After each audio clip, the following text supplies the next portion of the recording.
I get the icon in cornflower blue?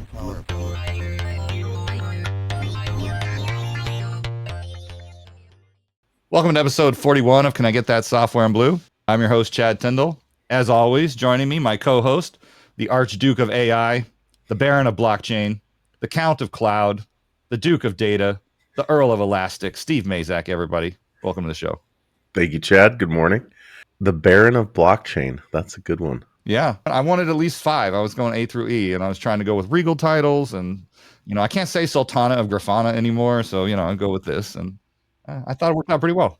Well, as one take Chad, you did it in one take. I'm impressed. Yeah, first take Chad. Yeah, that's what old Jack Warner used to call me.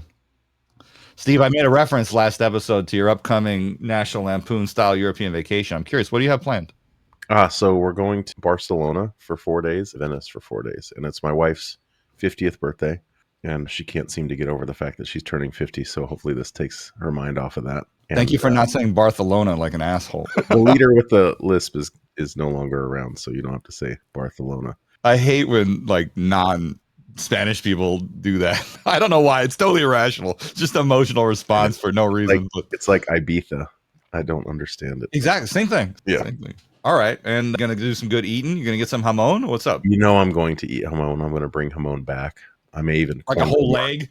I mean, I want to. I really do. I would do that in a heartbeat. It would probably cost me thousands of dollars, but I would probably just buy one at Costco. But we're going to the Sagrada Familia, the big church in Barcelona, which I'm excited about, and then the Gaudi Museum, and then a couple of other things Jennifer found. And then in Venice, we've got plans to, go on the water, go see the glass blowing, do a bunch of walking. Verano, yeah, all that. Yeah, we've never been there, so I'm very excited about that. Both beautiful cities. It's going to be a great trip. Yeah, it should be fun. Some good food there, too. Yeah. Do you have any vacations coming up, Chad? I have 4 kids, so I get no vacation. Your vacation is this podcast. Yeah, that's it. This is my 2-hour break once a month, All right. From our days jamming in harmony to his leading role in voice-over IP telephony, he's the product manager bridging brass and bandwidth. Though he's no monk, he's got that funk. Always channeling Thelonious. Welcome to the show, Niel Levonius. Well, thank you, Chad. Thank you, Steve. It's a pleasure to be here, although it's early for me. Yeah, welcome to the show. I know you told me last night you were out late having a gig last night, and this is going to be an early morning for you. So thanks for getting up early and joining us. Oh, no, it's my pleasure to be here. This is going to be a fun episode because even though this is really a tech sales focused podcast, a lot of tech people are also musicians. So we have had musicians on here before. A couple episodes ago, my current CEO, he had gone to Berklee College of Music and studied bass before he became a tech CEO. So there's a lot of crossover here, but this is the first time we're having a technical guest who's also a musician that I personally have performed with a bunch of times. So this is really like 2 of my separate worlds kind of coming together. It's kind of fun. Just a little background. You and I met back in 2001. I was living in the Bay Area back then, and we were splitting. I remember a 5-week run of Fiddler on the Roof in Saratoga and Saratoga Drama Group. And I was also doing drum and bugle corps with the San Francisco Renegades. I think you played with the Renegades as well sometimes, but you're also with Santa Clara Vanguard, if I remember right. Yeah, that's right. In high school, I marched in the Santa Clara Vanguard Drum and Bugle Corps. After high school, and around that time that you and I first met, I would occasionally play with the Renegades. They had a version of their group that would go out professional paid corporate events for conferences and things like that, and they would hire me occasionally as a ringer to come out and play with them. No, that makes sense. Yeah, I'm sure you knew the people that were running it. I mean, and this is how it goes. Once you meet other players who are reliable and can play, you kind of start inviting them to other gigs and having them sub for you. And Neil, I remember that's what you did for me, because anytime you were playing a gig and needed another trumpet, or when you got sort of called up to the next level, then you'd have me sub for you at whatever gig you had already brought in. And so that was a huge thing for me in terms of helping me get exposure around the Bay Area. I'll never forget that. You really brought me in, and I appreciate that. Yeah, that it's one of the things that makes, I think, music unique. Even in tech, I guess we all rely on networking, but specifically in music, when you need to hire somebody, there's no LinkedIn, there's no job board. It used to be the union a little bit, but the musicians' unions become very weak. To get gigs, it's all word of mouth, and your playing abilities and professionalism and all of that is why people call you, of course, but it's really who you know nowadays. Yeah, and people want to. It's got to be like, I always tell people, look, just show up early. Don't be an asshole. And don't suck. You don't even have to be perfect most of the time. You just have to not suck, but also be fun to be around and be reliable. Yeah, the assumption is everybody can play the part. if you're there. It's then if you're going to get called back, were you a good hang? Right. And I know we played high-paying church gigs together. I remember there's like this super rich church that had like TV broadcasting and No way. three performances a day, and they had like overflow rooms because every session was so popular, right? And they had like 3 or 4 parking lots, and it was up on this hill, like overlooking the whole bay, like near the port. I'm sure you remember, Neil. That place was crazy. I do. That was Church of the Highlands in San Bruno. Yeah, and I was way outclassed by the rest of the musicians that were there. I mean, they were all like professional symphony players, and like, what am I doing here? But it was a great gig. And I remember one time you had me come with a private dinner fundraiser cover band that was playing like Chicago, Earth, Wind & Fire, Tower Power type music. That was amazing. So it's some great history with you, Neil, and that was a lot of fun. I think back on that a lot. Let's talk about your musical experience before we go deep into the tech side. I kind of want to do 2 sides of this episode, music and tech. So how did you kind of get started going down this path as a trumpet player? Was in terms of being like high level, was it a teacher who brought you in and kind of saw your potential and gave you those opportunities? I think in high school when I was doing drum corps, because I was exposed to a lot of different people. So in drum corps, just so people who don't know it, it's a youth organization where anybody from like 14 all the way up to 21 years old marches and plays together in this quasi-professional marching band. And I only say professional because we perform at a professional level. We're not paid. It is a nonprofit youth organization. And there, as a 15-year-old, I think I was when I first joined, I was immediately exposed to 21-year-olds and college-level people, members of the organization that were playing at a super high level. And then you're forced to come up to their level very fast. And I enjoyed that. So that was one, was being exposed and hearing people perform at a very high level. And growing up in a small town of Gilroy, that was the first time I had really seen that because I didn't have the opportunity to go see live music very often. And I can tell you a story. I remember the first time I heard a professional trumpet player, and I had already started playing trumpet. When I started playing trumpet in the 5th grade, I was basically self-taught. Even though I was going through the elementary school program, my band director was a reed player, was not a trumpet player. Yeah, most band directors don't know how to teach trumpet correctly. You have to just figure it out yourself if you don't have private lessons, which I didn't either. I had to figure things out for myself, and was fortunate enough to figure it out quickly. And I'd watch and listen to music, watch TV, and I'd see the Tonight Show, the Johnny Carson show with Doc Severinsen and the Tonight Show band. And Doc really became my inspiration for being a trumpet player. And fast forward into high school, and the drum corps thing and this next story kind of happened at the same time. Between my freshman and sophomore year in high school, I had an opportunity to go to the Claude Gordon Brass Camp down in Southern California. And that was really my first time hearing a professional trumpet player. And I remember exactly who it was and when it was. The camp was on the campus of Loma Linda University in Ontario. And we were there during the summer. It was a summer camp program. And I walked into a building and I heard this glorious trumpet sound. Person just playing these glissandos when you start at like a low note on the trumpet, one of the lowest notes, and then you slur up. You play an arpeggio up to the highest note you can, and you come back down. So it almost sounds like an elephant a little bit. And I had never heard that before, and I had never heard a trumpet sound like that live before, and I was awestruck.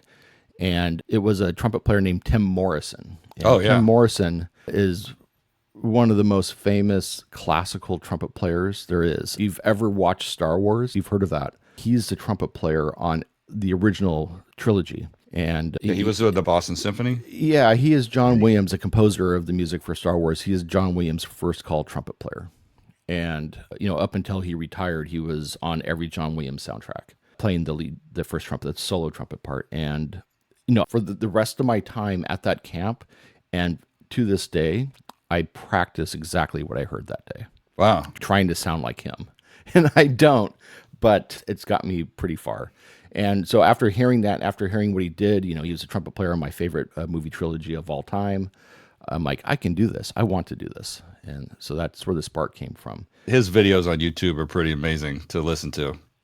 Yeah. Fanfare for the Common Man. I know there's a recording of him doing that with Boston. Yeah, amazing stuff. And well, that's a great transition because I was going to say you're now a big time first call trumpet player in the Bay Area. And for people who don't know what that means, it's very common for big name artists to go on tour with a small core of musicians, like their main band. But then when they get to a new city, they hire local pros to perform with them in each city. They don't tour with the full band. So when people like Seal, The Temptations, Zac Brown, Jimmy Buffett, Garth Brooks, Sheila E., people like that, they come to the Bay Area, they call Niel and he plays those concerts with them. And of course, you played with many others, too many to list, really. So what's it like playing with groups like that? Is the music pretty tough? Are you kind of really feeling the pressure? Like, man, if I screw this up, I'm not getting called back again? Or like, what's it like? Yeah, the pressure, I'll start with that. The pressure is always there because you don't want to screw it up. You are live, usually playing with no rehearsal. Oh, so they don't even do a rehearsal. No, we do a sound check, but that's it. They expect you to be able to sight read the music. They don't send it to you in advance to practice it? Occasionally they send it to you in advance, but that's a luxury that doesn't happen very often. Wow. You would Because think they like can big acts like that would just be set up for it with like a manager just sending it out. Yeah, it depends on the level. If the music is particularly difficult, they might have the foresight to do that, but generally they want to protect their intellectual property and they don't share the music. Oh, they put the sheet music in front of you and you just hand it back when you're done. That's right. Wow. Okay. Is it pretty tough or is it? Yeah, it's all over the map. Some of it is pretty tough. One of my favorite gigs is playing with the Temptations in Four Tops when they come through the Bay Area, so usually 3 or 4 times a year. And their music is tough. Some of it is technically challenging and a lot of it is endurance. It's like running a marathon when you're playing 3 hours traditional R&B music that was written for, some of the best musicians. And it is tough, but also I have the experience and the luxury of having played with them for 15 years. So I know the music now. Yeah. Not sight reading it each time. Yeah. Yeah. Neil, have you ever heard of a guy named Stan Bach? I have not. He's a jazz trombone player, and he also plays with the Temptations and the Four Tops, but more in the Pacific Northwest. Yeah, so is he Seattle or Portland based? Yeah, he's Portland based. Okay. Yeah, I typically do shows between Fresno up to Reno to San Francisco. So the kind of Northern California territory, if you will. Only cities that end with an O. Neil, you also go on tour with some pretty big acts. You're not just playing with people who come to the Bay Area. If I recall correctly, you've been on tour with Pete Escovedo a few times around Europe, USA. I can't remember. Yeah, I went to Europe with Pete Escovedo and Sheila E. I've toured with Louis Bellson, a famous jazz drummer, and gone out on the road with Frankie Valli in the Four Seasons. Nice. Yeah, for those who don't know, Pete Escovedo, he was the drummer for Santana. He was on their recording of Oye Como Va, which was a cover of a Tito Puente original, but the Santana version is probably the one most people know and recognize. So, I mean, he's big Bay. I don't know if he's still playing in the Bay Area, but I remember he opened a jazz club in San Jose. I used to go to a few times downtown. I don't know if you ever got to go see him there.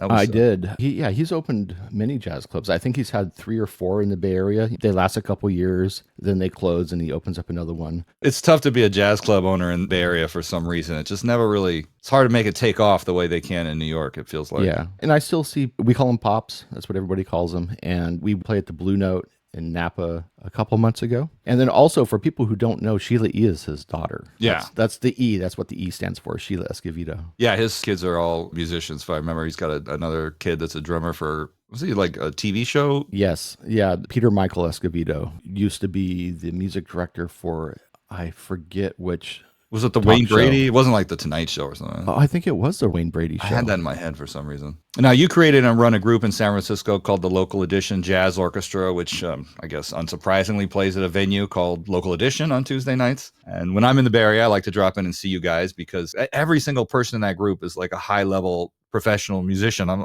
kind of like yourself. I mean, on that level. And so it's like this all-star cast. And I know the other trumpet player that plays with you, he had recorded and toured with the band Train, which maybe some people don't recognize the band name, but they definitely know songs like Drops of Jupiter and Save Me San Francisco. So I have so many questions. How do you pull a group like this together? And why have such an all-star cast performing on Tuesdays? Is it just like these pros just had nothing going on Tuesdays and we wanted an excuse to get together? Yeah, a lot of us are stuck playing music that we don't necessarily enjoy playing. If it's our day job, our main source of income for living, you have to say yes to every gig, which, doesn't matter if it's a salsa gig, a bar mitzvah, a jazz gig, playing at a church, whatever it is. You're usually not allowed to do what you want to do. You're having to do what somebody else wants you to do. On Tuesday nights with Local Edition, we get to play what we want to play.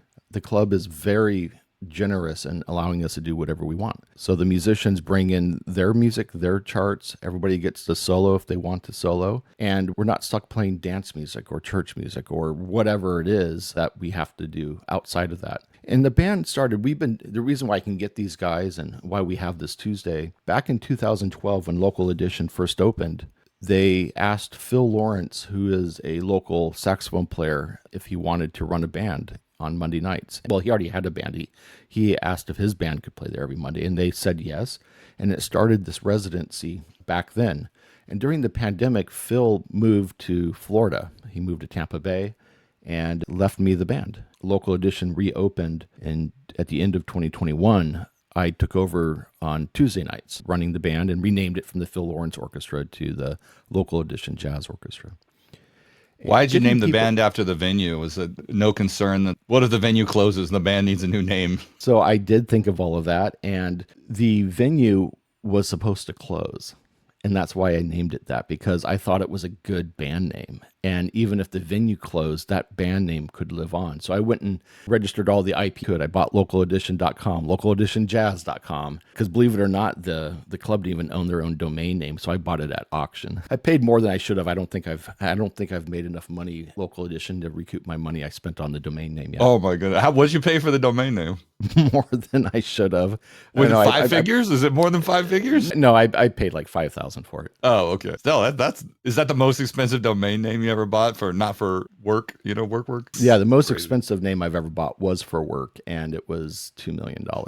Wow. What domain was that? It was Zoom.com. Man, how did that? You bought Zoom.com. I didn't buy it. I was in the marketing department at Zoom, and Zoom bought it. But right that's before what it our made. IPO. Yeah. Wow.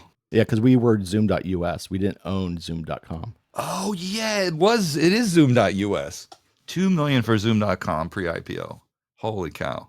Hopefully that's not covered under NDA somewhere. I don't know. I haven't worked there for 4 or 5 years now. I can't imagine they're going to come after you. Well, we're going to jump into your Zoom stuff. I did a little bit more music stuff I want to talk about. Steve, did you have a question? Yeah, I want to know, Neil, have you ever turned a gig down? And if you have, why did you turn it down? Yeah, I turn gigs down all the time. Like a big for gig. many different reasons. Could be that I'm busy working with another band. It could be I don't like that band, or I don't like somebody in that band, or I don't like the music. I'm at a place where I can pick and choose the gigs I take. And if it's something that's not interesting to me, I usually say no. It's interesting. Wayne Bergeron was just on the podcast. Neil, I don't know if you listened to that one yet, but he was talking about he's only had one gig in his life where he just got up and walked out mid-gig. Every other gig, he just kind of stays with it. But he was just so not happy with the way the conductor kept asking him to do something different, or the director kept asking him to do something different, play quieter. And then he finally just didn't play one take. And the director didn't notice, but was like, that was perfect. And so then he just got up and left. Yeah, that's hilarious. I haven't walked out of a gig. I've walked out of rehearsals when I thought they were going nowhere. And I was like, why am I here? This is not worth my time. And, my part's not the part having issues here. So, I've had that happen. But if I'm being paid to be there on a performance, I generally stick around. Most people wouldn't know this unless they're really deep in the world of brass music. But there's a trumpet manufacturer, Steve, out of Portland, and he makes extraordinarily high-end trumpets by hand. Each one's a custom commission, and it's kind of fine-tuned for the player doing the commissioning. It's basically the trumpet equivalent of a Stradivarius. And they look different. When you see one, you know it actually just immediately from the way it looked. Neil, you had been on a wait list for a long time, right? And you finally got one? I did. I finally got one. I was on the wait list for 3 years. And the process that he goes through, which I didn't know the process beforehand, I just heard that it takes a while. After it started, I understood what really happens. And Dave takes a lot of pride and a lot of attention to detail goes into what he does. So he starts with finding the right mouthpiece. You get fitted for a mouthpiece. And if you don't know what a mouthpiece is, that's the part that touches your lips that you play, you buzz into, then the trumpet amplifies that sound. So he fits you for the mouthpiece. And then and that took about a year. We went back and forth. I have a box over here, 20 Monette mouthpieces, all prototypes. And once we settled, then he builds the trumpet to the mouthpiece. Think about it. It took a year to find the right mouthpiece. And then it takes him about a year to build a trumpet. And is he giving you different mouthpieces that you just play your own current Correct. trumpet? Is that what you mean?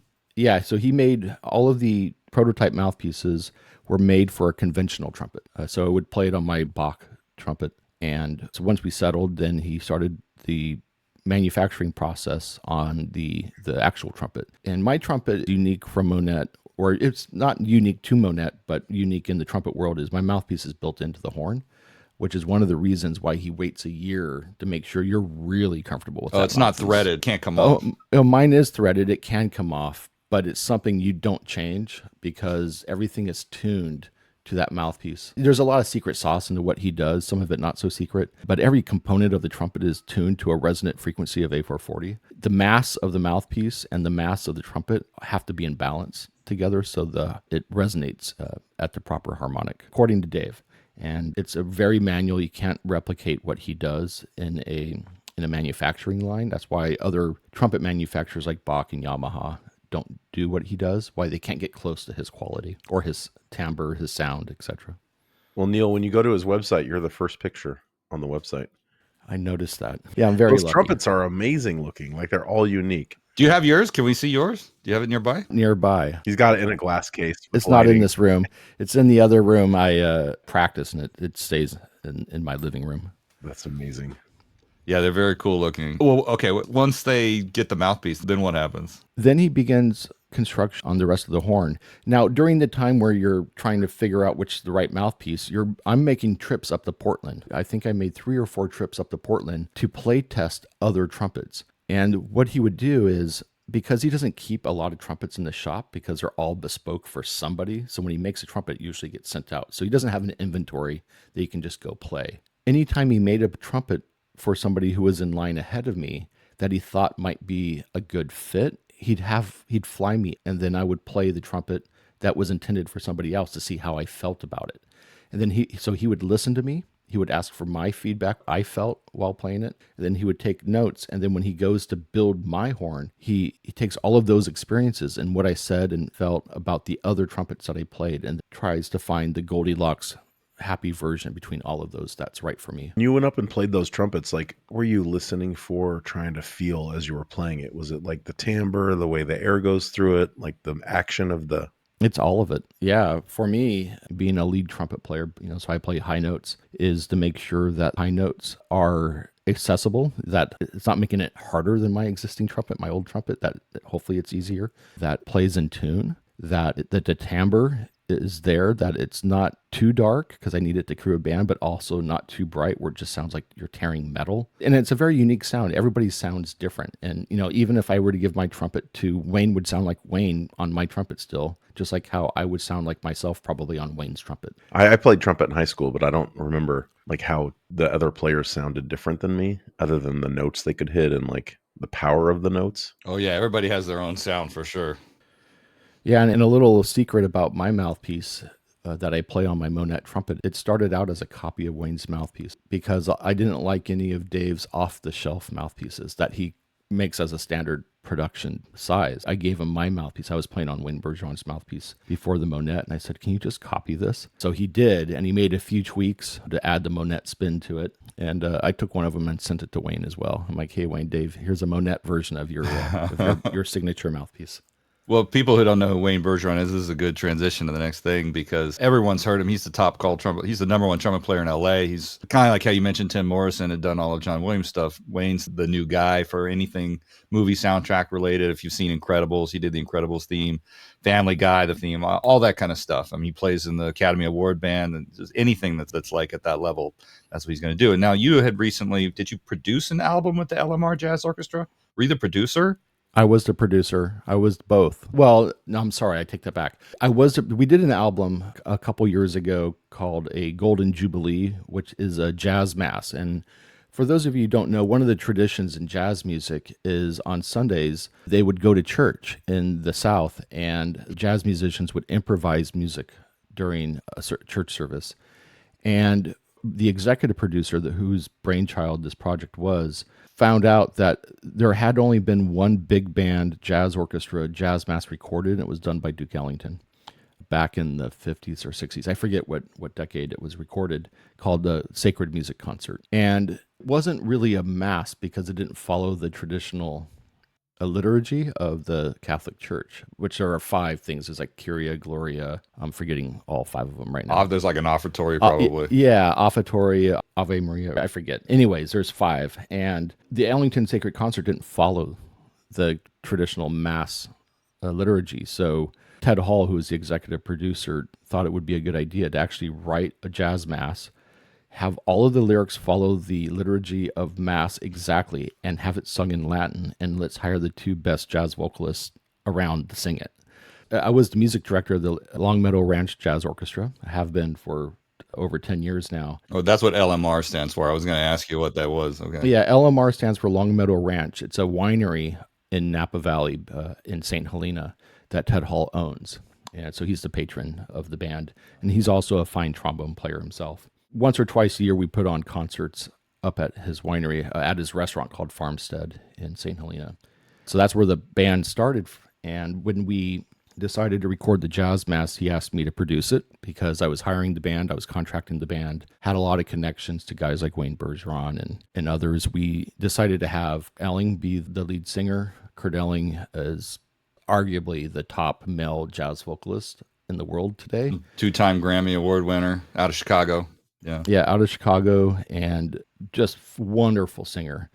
And the female vocalist was Tierney Sutton. Also, I think she's a 9-time Grammy nominee with her solo albums. She's based in Los Angeles. We hired both of them and said, "How do you feel about singing in Latin?"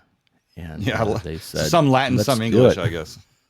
That's right. And so we did, and they just sound beautiful, and I had a lot of fun. We was able to hire the best of the best, which was a mix of L.A., New York, and San Francisco-based musicians.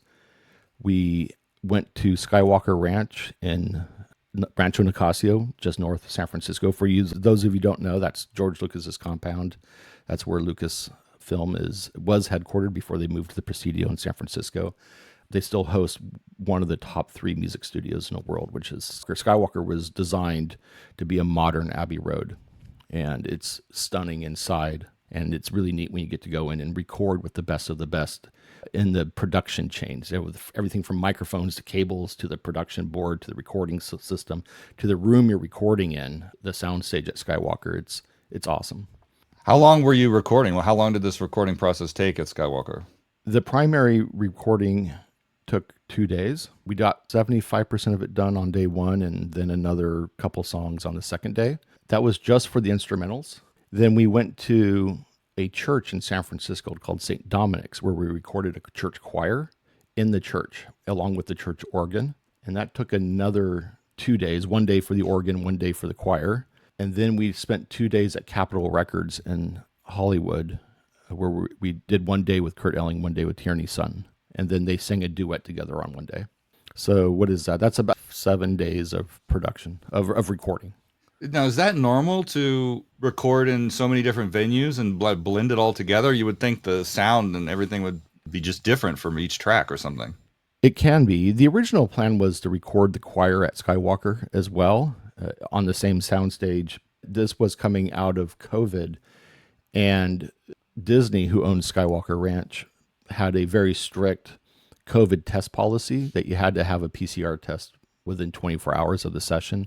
And most of the choir failed. So we had to cancel the choir recording sessions at Skywalker.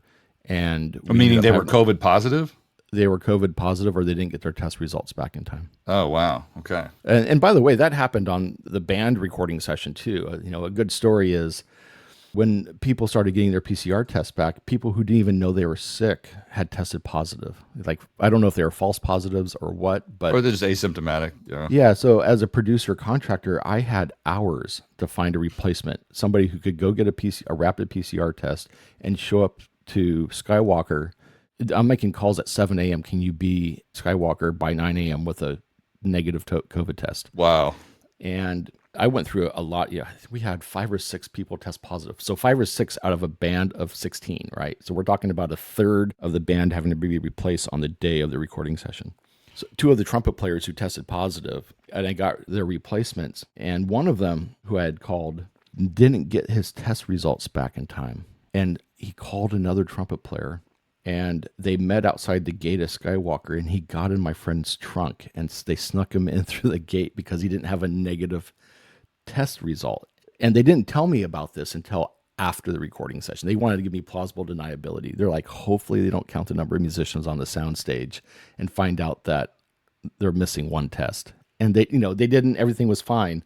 But when they told me afterwards what had happened, I thought it was the most hilarious thing I've ever heard, that we had to sneak a trumpet player in the trunk of a car because they didn't have a negative COVID test on them. Those are crazy times, you know. It was crazy times. And the things we do, for our art, it was crazy. Yeah, I can't say anything else about that. All right. Well, speaking of crazy times, I think let's switch and talk tech. Your tech career has been concentrated in the voice over IP and telephony space. You started working at Altigen on IP-based PBX systems. Then you were director of product marketing at RingCentral, which I'm sure many people have heard of. And then you were head of product marketing for the Zoom phone during a term which extended through the COVID lockdown. So crazy times. Let's talk about your time at Zoom. You joined Zoom in 2018. And I remember when I joined Elastic with Steve in 2016, we were using Zoom back then.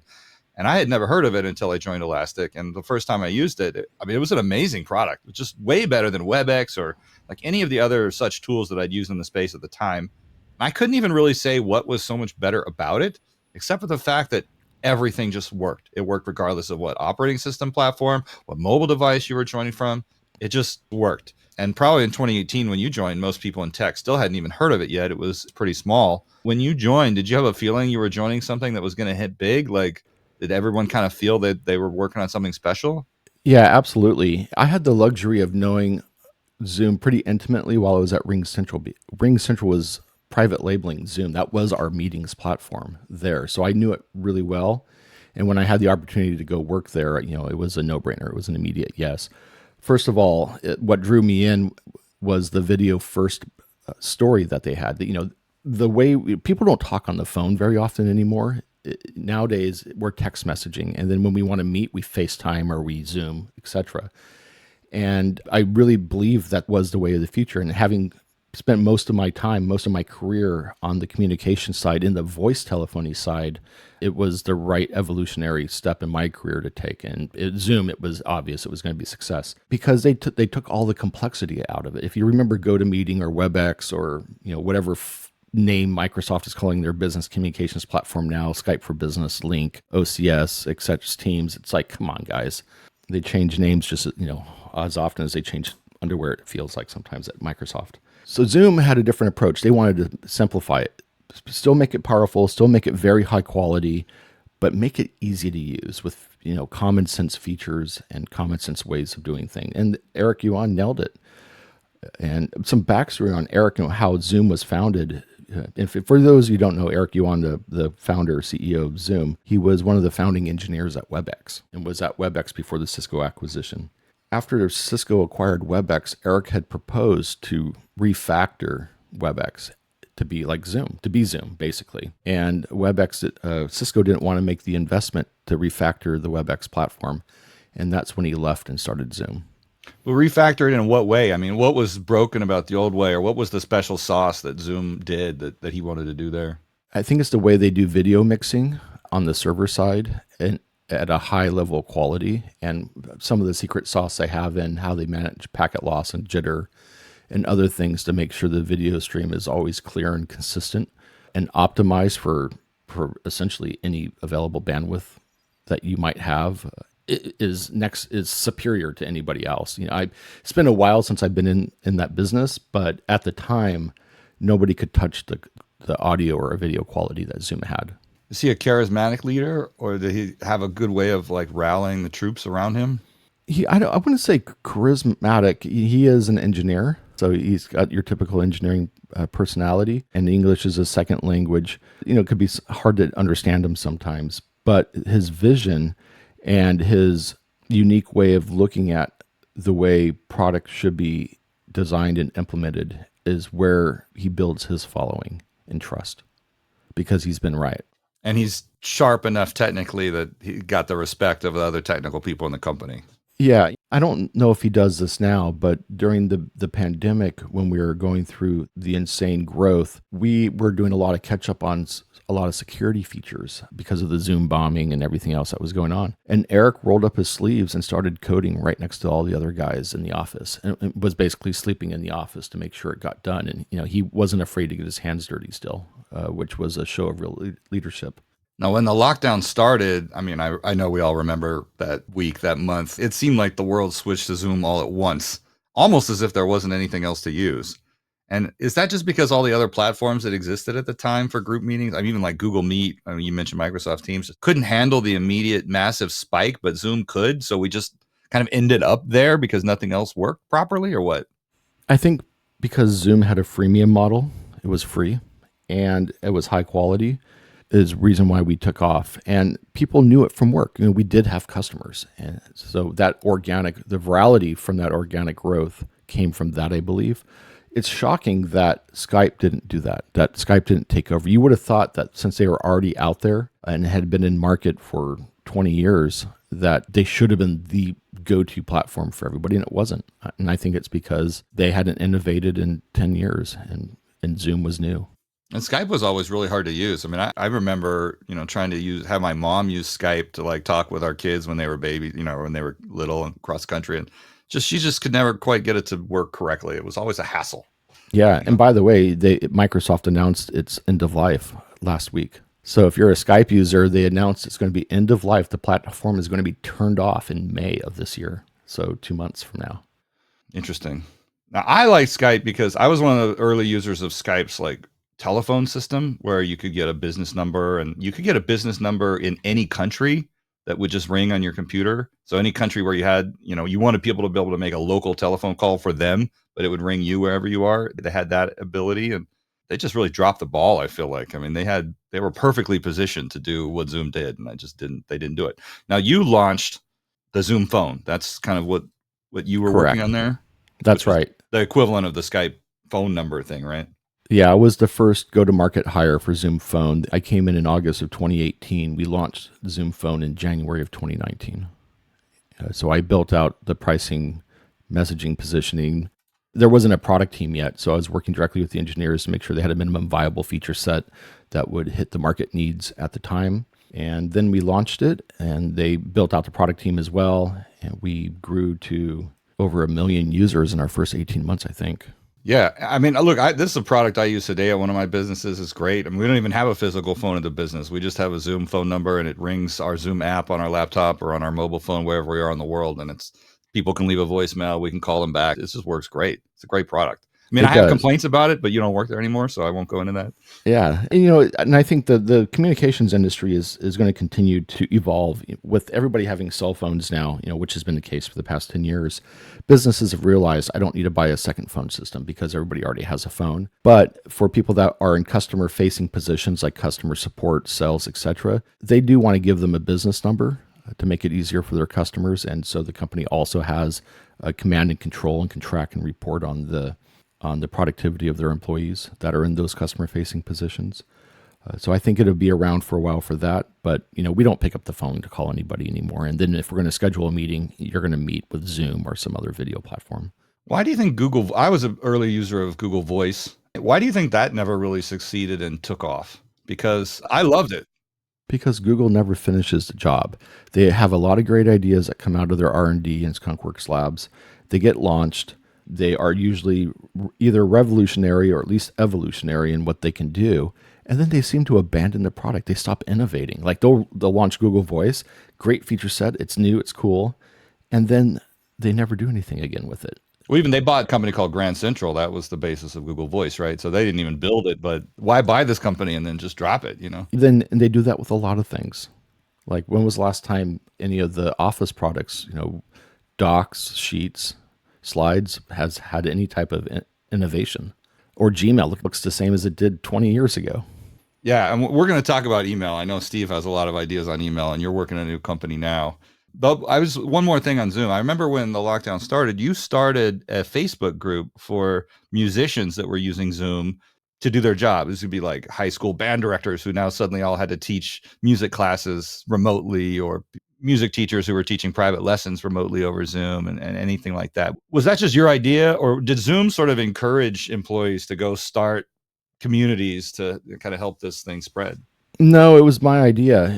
All of my friends who were musicians, and a lot of musicians are teachers, knew that I worked at Zoom. So I became tech support for 1,000 of my closest friends overnight. And it was unsustainable. I'm like, I'm going to create a Facebook group. And I invited some of the Zoom product managers to join the group for two reasons: to help answer questions, but to use it for research to find out, all right, what do we need to add to the feature set to make these people's jobs easier?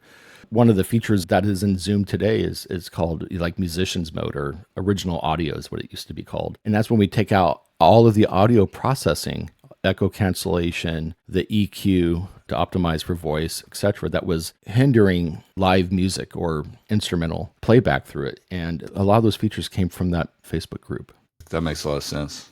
Steve, any question you want to ask about the Zoom days? Yeah, I was just going to say, I remember when that feature got launched, because I started seeing a lot of musicians doing collaborative sessions. And Chad, as much as you hate it when audio folks get on the pod, I feel like that was just for us. Yeah, it really was. And that was a feature I'm proud to have pushed through for the community at large. With your background, I'm not surprised at all that you had a hand in that. Yeah, it had to be done. We didn't know how long the lockdown was going to last.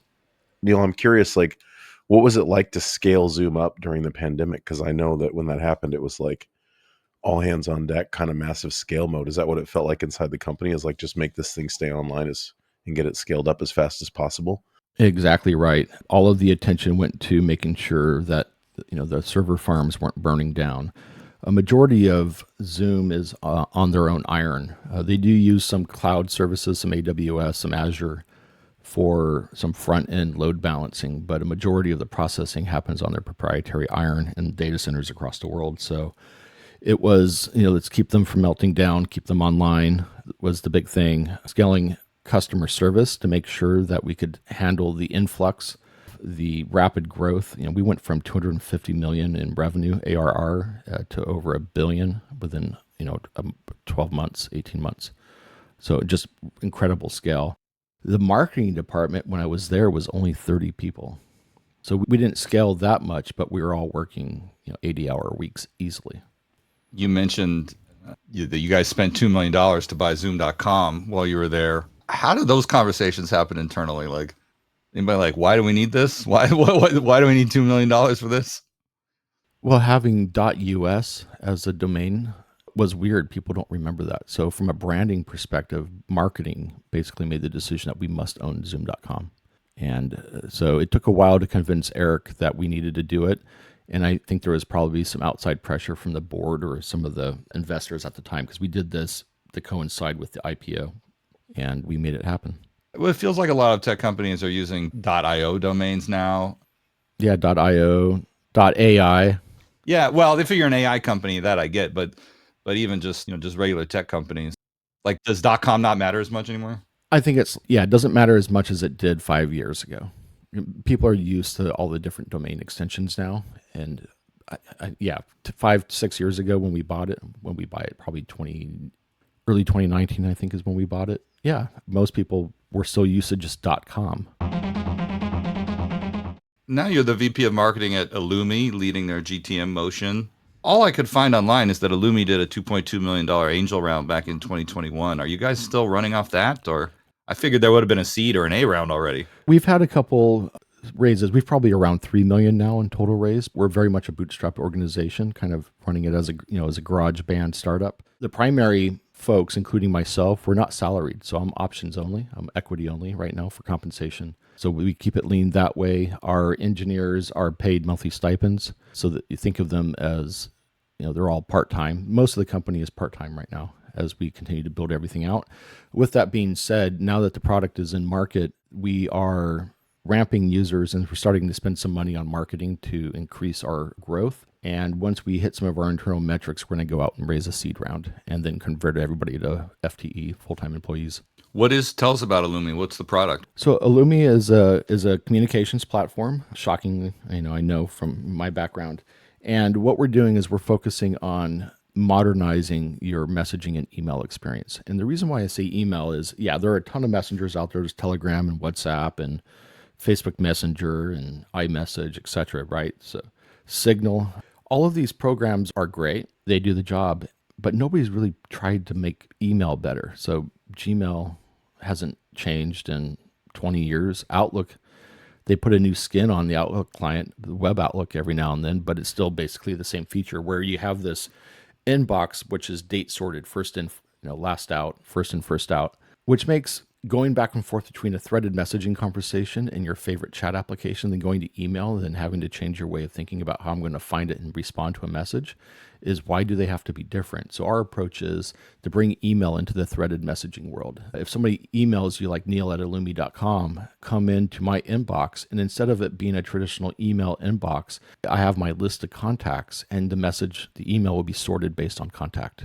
So just like if I'm looking at iMessage. Just like if you're looking at iMessage or Telegram or Signal or WhatsApp, etc. So it looks like those, but now we not only can do instant messaging between users that are on net. When somebody sends you an email, that email gets parsed just like a message, a chat message. Is it a walled garden, or does it integrate with Gmail, Slack, and other apps like that?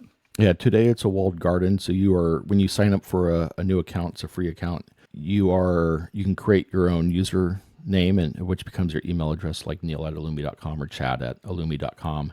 And that's the only way you can receive email today. Now, in the future, on the roadmap, we are probably going to open it up and let it act as a client to Gmail, other IMAP services, or POP3, etc. Steve, I know you have a lot of thoughts on email and how email works. Why don't you hop in here? Yeah, so Neil, I was thinking, I'm looking at the Illumy site and I'm wondering, like, one of my biggest challenges with email is that it doesn't really understand my org structure. And so I've had to write a lot of rules about, who I report to and who's in my upline and which departments I work with to make sure those emails get surfaced first.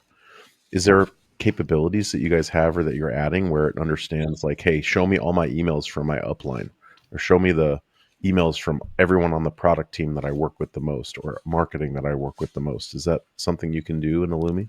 Well, today we're focused on the consumer market, so we don't have a lot of the business requirements for roles and permissions or hierarchy within organizations. We do have something unique called trusted contacts, and when you put together your contact list, we can sort emails based on that. So one of the reasons that we're able to minimize spam and junk mail is if you're not a contact, we take that incoming message, we put it into a different bucket. So we sort based on what type of contact are you? And you can say, this is a close friend, this is a relative, this is just an acquaintance, or this is somebody I'll block, whatever. And so based on these trusted contacts, then we're able to more efficiently manage your inbox. Are you guys adding any sort of AI features where you're using like natural language processing to understand the severity importance of a message that comes in and be able to like highlight those for me? So let's say this is maybe a upset customer or a deadline you're about to miss, things like that. Yeah, it's not in market, but we're working on a lot of things in that area, as well as spam filtration, auto responses, finding out what messages are a priority. How do we summarize messages? So let's say I go to bed, wake up, and I have 100 messages. What messages do I need to take a look at? That makes sense. I didn't see anything about calendaring. Are you guys incorporating calendaring somehow into this? Not yet. Once we enter the B2B world, we'll probably end up supporting calendaring, whether it's our own or tying into Google Calendar or something. It remains to be seen. Yeah, like I would love to be able to just say, hey, reschedule this meeting at a time that works for both of us, that's within our, our working hours and all that stuff. And even get smarter about it. Like give me a few breaks in my day so that I'm not back to back from 8 to 5 or something like that. It's harder to get people to change calendars than it is messaging platforms. Messaging platforms are a bit like social media. The flock is going to go wherever it wants to go. Well, also, we already all have 5 or 6 all running. I mean, I've just on my desktop here, I've got Signal, WhatsApp, Discord, Slack, iMessage, Yeah. Our vision is more along the line of how do we become a super app where we're not only doing communication and video and messaging, etc., but, do we want to incorporate payments and calendaring and all these other things to become like the one app for everything, and then start having people consolidate the other app usage onto our platform? We find that interesting. We know it's a tough road ahead to do that, but there isn't really anything in the market like that right now. Everything is, all these different apps are fragmented. I think that in China they have like WeChat. So you're trying to be like the WeChat for USA or something, which also has exactly. That's exactly communication, right. Payments, call an Uber, whatever. Yes. Yeah, that's a great example. Neil, how do you guys prioritize the everything? Like, there's a ton of stuff you could integrate with. Like, how do you know what's important and what might be a tipping point for you as a adoption from an adoption perspective? Yeah, it's typical product marketing 101. We look at the market, we find out what features are going to open up the most TAM, total addressable market. So we'll do homework around, all right, if we do this feature, how much of the market will it unlock and what's it worth versus another feature? Are you using Google Deep Research to do any of that type of analysis, or ChatGPT Deep Research? Yeah, a little bit. We've been using ChatGPT, and I've recently just started using Grok 3 is actually pretty amazing. I've been impressed too. What do you use it for? For me, I've been using it for everything. It's replaced Google search in my day-to-day life for sure. The deep think, everything is great. But I use it for market research primarily. Can you give us an example of something that you actually took action on? The last thing I did was asked it. I gave it a list of who I think our competitors are. So WhatsApp, Signal, Telegram, and I asked it to summarize the differences between all of them and which one was stronger and why did Grok think it was stronger. And then I used that to look at our feature set and start to map where we might have gaps that we want to close off, product gaps. What did it say, or can you say? I'd rather not say. Okay. We have a lot of gaps we're trying to close right now. Look, you're a pre-seed startup, so of course you're going to have gaps. That's right. It's like Rocky. I got gaps. You got gaps. We fill gaps, Yeah. Well, I'm always just curious to ask people how they're using the AI tools and how one compares to the other. Like, did you ever do the Grok question and the Google Deep Research question and see if you got different results back? I haven't done it recently. I have done it with content. So I'll ask it to write a blog post and I'll give the exact same prompt to both platforms to see which one comes out better. And Grok has been winning that battle recently. I usually have one generate it, and then I take the output of it and I give it to the other one and ask it to improve it, and then I kind of go back and forth, and that actually works really, really well. It does. I've done that as well. What's the GTM motion like? Is it PLG? I guess you don't. It's consumer, so you don't have an enterprise sales team or anything like that yet. Correct. Yeah, it's pure PLG. And it's free. Is it just free trying to build user base, or it's just free. The way we're going to monetize in the next few months, we're going to be rolling out the ability to make phone calls. So as Skype is being deprecated and turned off, that we think, there might be an opportunity to go grab some of their 74 million users that are using it today for free global calling, or not free, but very inexpensive global calling. And so we're building that feature in right now. And once we turn that on, you'll be able to subscribe to calling plans. So are you buying a bunch of phone numbers all around the world, or like, how does that work? Yeah, there are services that you partner with where you're able to provision phone numbers on demand, and a user would go through the onboarding process, pick the country that they're in, pick a area code or a prefix that they want their number based on, and then through APIs we go out to our telco partner and they'll automatically provision and assign it to the account. Okay, so just like signing up for a Zoom phone. Can I move my existing number from like Verizon over to you guys? Yeah, you can port numbers. What we're doing is exactly the same as what Zoom and RingCentral did. We're making it more available for consumers. Can I have more than one phone number and just kind of, I hate how hard these systems make it to say, like, I have just like my cell phone, right? I only have one phone number on my cell phone, or maybe I have a SIM that I can have 2 phone numbers on my cell phone. Why can't I have 10 phone numbers on my cell phone? You can. With Illumy, you can have as many as you want. Even with Zoom Phone, you can have as many as you want. Yeah, and you can pool them and share them, with other users and stuff. That's kind of like a business type thing. Interesting. Well, that'll be very interesting to see. How much are you going to charge for a phone number? We haven't decided yet on the price. It won't be very expensive. Okay, but that won't be free. It won't be free. Probably come out to a couple dollars a month. One of the reasons I loved Google Voice was because I could text message people from within the Gmail browser. I just had that little hangout window and I could text there, and I didn't even have to have my phone on. My phone could be off. I could be on an airplane and I could text people, and they got it as a text. And even when they switched to Google Fi, like, you couldn't do that. Your phone had to be on, and you couldn't do it from within the Gmail browser window or anything like that. Yeah, and Google recently fixed that, and Apple now supports it. What is it? It's called RMS, right? It's similar to iMessage, but for RCS. RCS, I'm sorry. Yeah. But your phone has to be on. I can't text people if my phone is off. I can iMessage other people from an airplane, but I can only do it to other iMessage users because it's kind of a walled garden. But I can't send a text message to a non-iMessage user if my phone is off. Okay, I It thought has to go RCS through the phone. Yeah, I guess RCS is being hosted by the telcos, isn't it? Not being hosted by Google, and that's why you have to be connected. So yeah, it was like Google was actually a cellular service provider, and as such, they could virtualize it and host your phone number in the cloud.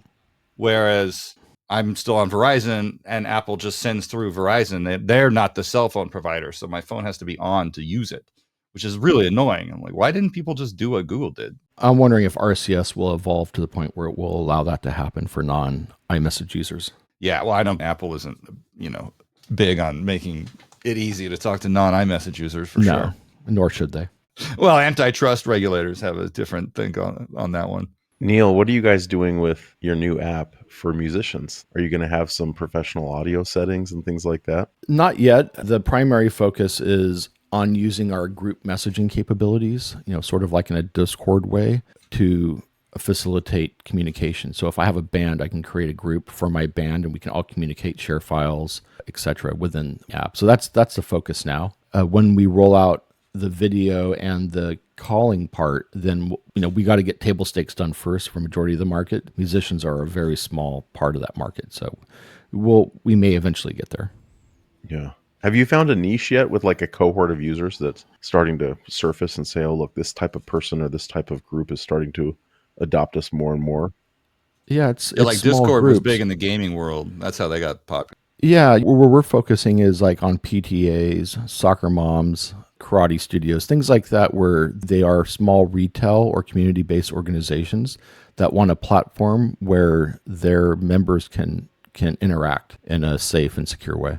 I'm just or even about, families, like my own family. We use it as a family discussion instead of creating a group iMessage, because not all of our relatives are on Apple, so it makes it weird when you get the one green message in there, and then all of a sudden the feature set changes in the message group, right? So then we can use Illumy to overcome that. Yeah, that's why I held off on using WhatsApp for so long, and I finally had to give in because there were just too many group chats that were on WhatsApp for exactly that reason, because it's just cross-platform. So if you could improve on that, like, well, I guess that's my question. What if I go install this? What am I going to like about it more than using WhatsApp with my friends and family or Discord? I think the trusted contacts, the way we set up contacts, where you can have different levels of contacts, different permissions, and how you interact with them and what information is shared with them, is our big differentiator. And then the way we can create groups is nice. It's easy. It's a little easier to use in WhatsApp, and the UI is a little more modern and streamlined. I'll have to try it. But on the other hand, I'm just sitting here like, I'll be honest. I hate having all these.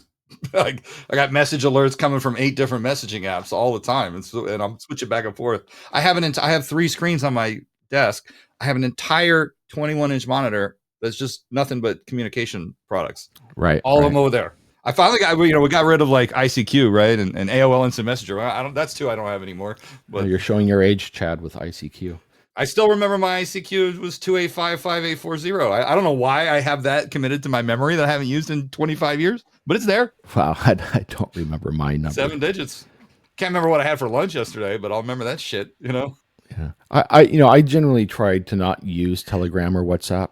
When I tour, I'm in a band called Pacific Mambo Orchestra. We're a Latin big band. We go on tour every summer to Europe. We do use Telegram as our primary mode for communication when we're on a tour, and it works fine, right? And eventually, I'll get us to change to Illumy, I hope. So they do have their place, but outside of that specific use case, I generally just use iMessage today or Illumy. All right. Hey, Neil, thanks for joining today. I've been wanting to have you on for several years, and obviously I've known you for a long time, but you're the only person in the world really who is both a professional musician and a executive who's worked at all these different voice over IP companies.